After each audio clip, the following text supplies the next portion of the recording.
Making sales social means to me like having conversations and building relationships. Because I've noticed this trend, especially in online business, where they're like, oh, don't have sales conversations. You don't need to have sales conversations. They can watch a webinar and then buy. And then I'm like, well, that takes all the humanity out of it. And if it's a high ticket purchase, like I want to talk to an actual human being and make a human connection. So to me, sales should be social. Welcome to the Making Sales Social podcast, featuring the top voices in sales, marketing, and business. Join Bryn Tillman and me, Bob Woods, as we each bring you the best tips and strategies our guests are teaching their clients, so you can leverage them for your own virtual and social selling. Enjoy the show. Welcome back to Making Sales Social. I'm Bryn Tillman, and I am here with Michelle Mazur. She is a messaging expert who works with brilliant business owners. So if you're not brilliant, you got to be brilliant. But she's working with these business owners who are shaking things up, but they're having trouble talking about it, articulating it. So she combines the tools of successful social movements with the qualitative research. See, I've passed the third grade, I promise. Research she earned in her communications Ph.D. Oh, she's Dr. Mazur, to help them craft their powerful, captivating message. She's the author of the 3-Word Rebellion and the host of the Rebel Uprising podcast. And I have been listening to Michelle on audiobook, and when I work out, I listen. And I have worked so hard. I'm at 4-Word Rebellion, and I can't get it down to 3, but I'm working on it. 4 is perfectly acceptable. It's in that range of 2 to 5 words. So awesome. Well, I'm so excited that you're here. We met through just other fabulous women, brilliant business owners. And I just was so excited to bring you on the podcast because I think you bring incredible value. And I'm so excited to start to talk to you. I'm going to start with the 3-Word Rebellion. You know, again, I've been working on this, and it's amazing how hard it is. I forget who was a president. Maybe it was Ben Franklin, not a president. Always, you know, people think who said, I would have written you a shorter letter, but I didn't have the time. Yeah, Mark Twain has a similar quotation. Yeah, he talks about if you want a 2-hour speech, I'm ready right now. If you want a 5-minute speech, I'll be ready in 2 weeks. Yeah, so I love that. So we're going to dive into that. But before I ask you the 3-Word Rebellion questions, we ask all of our guests, what does making sales social mean to you? Making sales social means to me like having conversations and building relationships. Because I've noticed this trend, especially in online business, where they're like, oh, don't have sales conversations. You don't need to have sales conversations. They can watch a webinar and then buy. And then I'm like, well, that takes all the humanity out of it. And if it's a high ticket purchase, like I want to talk to an actual human being and make a human connection. So to me, sales should be social. They should be relationship based and conversation driven instead of being like, oh, no, just watch this webinar and give me all your money. I am in 100% agreement with you on that. I think it's an art and a science. The bottom line is it needs to be human. So I love that. All right, so let's jump into the 3-Word Rebellion. Let's first tell us a little bit about what that is, and then how do you find yours? Yeah, so the 3-Word Rebellion is this idea that I came upon when I was kind of in this huge business transition. So I'd been working with speakers for many years, and I realized that I didn't love the speaking industry. I didn't love how it treated speakers, how it doesn't want to pay speakers. And I also noticed that my clients were using the speeches that we were creating in different ways. They'd show up in the copy on their website, or they would turn it into a 3-part video series. And I was like, wow, my work has a bigger application. I'm like, I wonder what that could be. And then I noticed all of the social movements that were happening back in 2016, whether it was like Black Lives Matter or Me Too or Make America Great Again. Like all of these social movements were rising up. And I found this curious connection between these social movements and what some of my favorite entrepreneurs were doing, like Simon Sinek and Start With Why, Mel Robbins and the 5 second rule, Marie Forleo, everything's figure outable. And I was like, this is really interesting. Both of these groups have this short, memorable, curiosity provoking message. And I was like, I wonder if I took social movement questions and let my clients just empty their brains on them, just free write on them, could I come up with this really sticky message? And it worked. And that's what became the 3 word rebellion, which is all about creating a one of a kind message that really positions you in the industry as a category of one, but then allows other people to spread your message so that you can grow your business into a movement and really make a change and make a difference. But it starts with finding that core message, and then you can build all the other messages around it for your marketing. But yeah, what is that 3 word rebellion is always the question that I start with my clients. Yeah, I love that. And I have been working on mine and working on mine. And I just realized I had said earlier it's 4, it's 5 because the word 2 is in it. So I got to bring it down, but I'm working on it. And I think about it all the time. So I think it's great. So, both for the audience and selfishly for me, even though I listen to you, you're in my head a lot. Yeah. How do you get started in finding yours? Yeah, so I think the most important thing to do is to use a process of free writing to find your 3 word rebellion. I know most business owners tend to be up in their heads most of the time. You think about your message, you think about your clients, you think about, oh, is this resonating? Is this not? And you can never find a message from this brain. Like it's up here somewhere, but this is not where it's going to be created. Mm-hmm. So the first step is to get all of your ideas out of your head and onto paper, where we can actually like look at them, deal with them, see if there's patterns, interesting turns of phrase. So how I do that is I have a set of questions that I talk about in the 3 word rebellion book that I have you just free write on, which is free writing is a process of just putting pen to paper or typing on a keyboard, and you don't stop writing. So the 2 sets of questions that I ask people are, the first set is all about like, what are you rebelling against? Like, what in your industry ticks you off, makes you roll your eyes, make you like, oh, I hate it when people say that. Write all of that down, because that is the foil. It's also, for most of us, really easy to access the stuff that makes us a little annoyed or ticked off. And then the second set of questions is all about, what is the change you want to create?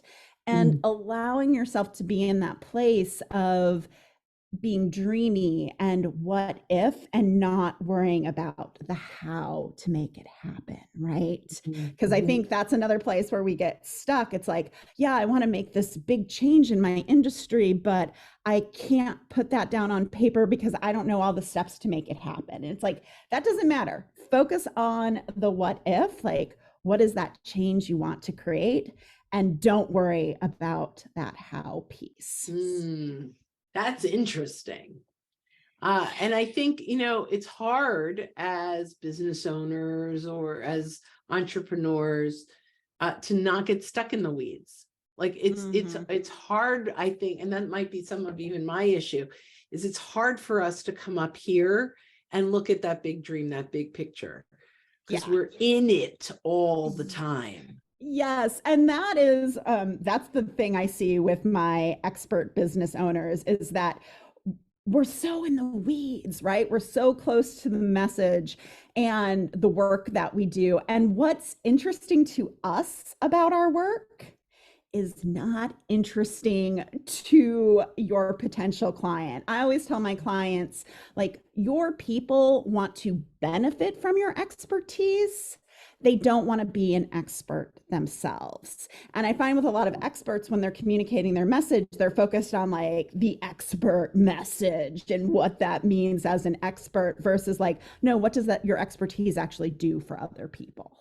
Yeah, I love that. We often say when we're talking about content for LinkedIn is stop sharing content that you want to consume and start sharing content your prospects want to consume. Otherwise, you're just going to attract your competitors. Yeah. Right? Like, yeah. So I love that. I think that's brilliant. I love that. So, what is your definition of messaging, right? And what does it do generally for a business? Yeah, there's a lot of misconceptions about what messaging is. I swear I've heard it defined as like, it's a content plan. It's your I help statement. It's, oh gosh, what are some other things? Like, oh yeah, it's just your elevator pitch. And it's like, messaging is so much more than that. Messaging is literally everything your business says, whether it's in your marketing, in your copy, in your sales conversations, that attract people to your business, makes them raise their hand and say like, oh yeah, I want to know more, makes them realize that they have the problem you solve, dispels any misconceptions they have, and then makes the offer. And I think we get so focused that the message is such a small thing, but really it sits over your entire business and I don't want to say dictates, but tells you exactly what you need to say in order to convert strangers into clients. So it's not just this very small piece, it is a foundational piece of your business. Would you say it's seeped in like a philosophy, or is your messaging like that overarching? Is it like how you want to show up in the world, what you want to look like, what you want people to feel when they It's all of that. Yes. Yes, it's all of that. So for me, like what messaging looks like one of the first parts of messaging that I create with clients outside of your 3-word rebellion is we do a client empathy map, like really understanding the worldview of the person you want to be talking to. So what are they thinking, doing, feeling, seeing, hearing? What are they struggling with? What do they want?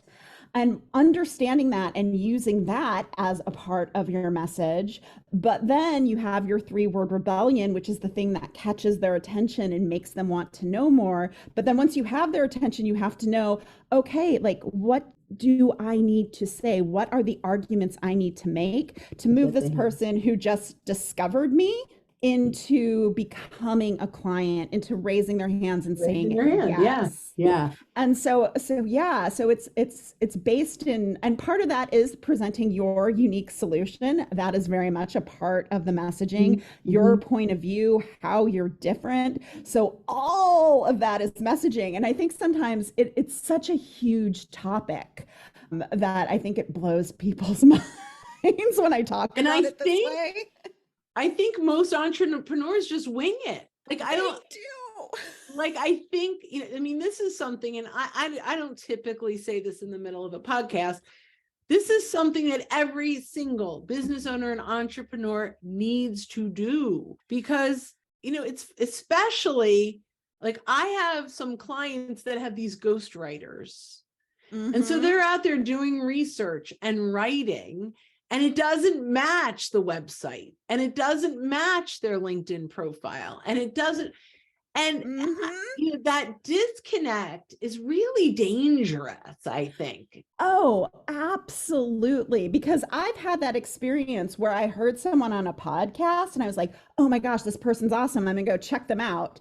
And then their website has nothing to do with what they talked about on the podcast, which means they did this PR, got this opportunity, and then squandered the opportunity because what they're talking about, in their PR doesn't lead to business. And people don't realize that is a whole comprehensive strategy. And I think partially it's the industry is to blame, because I realized I was doing some client research this year and I kind of realized, the biggest result, the first result my clients get is they get clarity and they get confidence. in what they're going to say. And then that allows them to be more effective in their messaging, which allows them to, or in their marketing, which allows them to like fill up their client pipeline and then get opportunities to speak and be on podcasts. But in the industry, we start on the outside. We're like, oh, you've got to speak and be on podcasts and do guest blogging, and then that will fill your client pipeline. But if you don't know what to say, Right. a lot of those efforts just go to waste, and you blow massive opportunities because you don't know how to take those people who just listen to you and actually make them want to work with you. I love that. Okay, so now we've done this overarching umbrella of message perspective. Yeah. We've nailed our 3-word rebellion. Mm-hmm. What do we do? Then it's about figuring out, number one, figuring out what your market strategy is, because you have a message and now the job is to amplify the message. So what do you want your marketing strategy to look like? For your people, they're going to be on LinkedIn. So they're probably going to need to do things like tweak their LinkedIn profile, create like a content strategy for what they're going to talk about and what offers that's leading to. So you want to create that marketing strategy that helps you grow your audience, nurture and engage them so you can make offers. And then, obviously, like update the website so that everything is in line. So really, then it becomes about creating these marketing assets that you can use again and again that allows you to be consistently on message. I absolutely love that. Would you say that a good litmus test of this content is, does this support the 3-word rebellion? Everything you write, do we take that back to the 3 words? Yeah. So one of the things that I do with clients is like, we do your 3-word rebellion. I think I talk about this in either chapter 8 or 9 of the book. We take your 3-word rebellion, and then that serves as the free writing questions for creating your client decision journey, which is that bulk of your key messages that actually persuades people. So we start thinking about like, how do you define this? What layers? If it was a person, who would it be and why? So we can really get to that core essence and build out a complete message around your 3-word rebellion. So then everything, when you do that, everything is comprehensive and cohesive. So it leads very naturally from just getting to know you all the way to the end of becoming a client. Awesome. All right. Before I ask you how people can find you, I'm going to do something very, very selfish. I'm going to tell you where I am on mine. Okay. And maybe you can get me to the next. So I have converting LinkedIn connections to conversations. Very long. Yes. Very long, very wordy. Converting LinkedIn connections to conversations. So for me, I would probably, especially since LinkedIn is trademarked to LinkedIn, I would want to drop that and probably put that in a supporting message. That would be my first thing. Like, you don't want to use other people's copyrighted terms or trademark terms in your 3-word rebellion. Okay. So I'm not a lawyer, but. So how is converting connections to conversations? It's still a little wordy. Like, there's a lot of syllables in it, but it's closer. Okay. It's closer. Like, I'll keep working on it. I like the transformation aspect, connections to conversations. Like, that's very clear before and after. So maybe I take out converting and it's just connections to conversations. Yeah, try it. That's my 3-word rebellion. Connections to conversations. I love it. Oh my gosh, I could talk to you all day. And I'm sure a lot of our listeners want to stay connected or get connected to you, other than must go get the book, The 3-Word Rebellion, or, I mean, all my books are on audio, must. And by the way, the stories are fun. Your inflection is wonderful. I am never, ever, ever bored. You've got me on the edge. It's just, I mean, it's just really, really well written. In addition to the value that comes from it, it's just fun. So I thank you for that very much. Welcome. You're welcome. And so I love that. So go get the book. How else can people get in touch with you? Yeah, so you can obviously connect with me on LinkedIn. I'm Dr. Michelle Mazur there. I'm pretty much Dr. Michelle Mazur on all social media platforms, but LinkedIn is becoming my main social media squeeze, or at least that's what I'm transitioning into. And then you can always find me at my website, which is drmichellemazur.com. And if you're still not sure about this 3-word rebellion thing and you just want to try it out, I have a mini audio workshop that you can get at 3wordrebellion.com. 3wordrebellion.com. Couldn't get easier. Thank you, thank you, thank you, thank you. I knew this was going to be fun because you're just fun and enjoyable, but I really think this particular episode brings incredible value. So what I'm going to say, guys, is, do you have a hashtag that you use, like 3-word rebellion? Yeah, hashtag 3-word rebellion. Yep. So I'm going to throw out, if you are listening and you come up with your 3-word rebellion, use the hashtag 3-word rebellion, share it on LinkedIn and tag me or get it in front of me because I want to see. And that's your hashtag, you'll see it. So that's great. Yeah. All right. Thank you so much. I appreciate it. So much fun. And for listeners, don't forget, when you are out and about, make sure that you are making your sales social. Thanks for watching, and join us again for more special guest instructors bringing you marketing, sales training, and social selling strategies that will set you apart. Hit the subscribe button below to get the latest episodes from the Making Sales Social podcast. Give this video a thumbs up and comment down below on what you want to hear from us next. You can also listen to us on Apple Podcasts, Spotify, and Google Play.